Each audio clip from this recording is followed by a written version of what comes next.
a number of propaganda narratives throughout the years.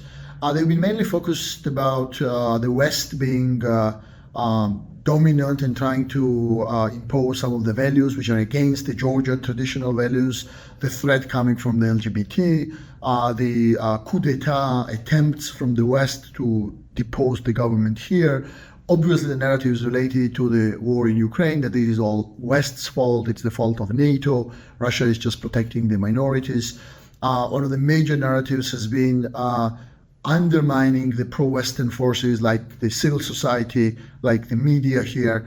But I think the peculiarity of the Georgian situation, and that is also the answer to the question about the impact, is that the major impact has been that the government has embraced the Russian narratives. In most of the states where you have the Russian propaganda narratives, government is trying to either counter them or is trying to fight them one way or another, or at least trying not to embrace them. In Georgia's case, we've had the government who has recently embraced most of the narrative. So you don't even need to have a Russian-dominated narrative here, because it's now the government of Georgia who embraced the narratives about the LGBT, even passing the law against the LGBT, embracing the narrative about the detrimental nature of the civil society organizations, and embracing the law about the foreign agents, the narrative about the global war party and West wanting Georgia to engage them into the war. So the peculiarity of the Georgian situation is that it's the government who has become a number one promulgator of the Russian propaganda narratives. That this is probably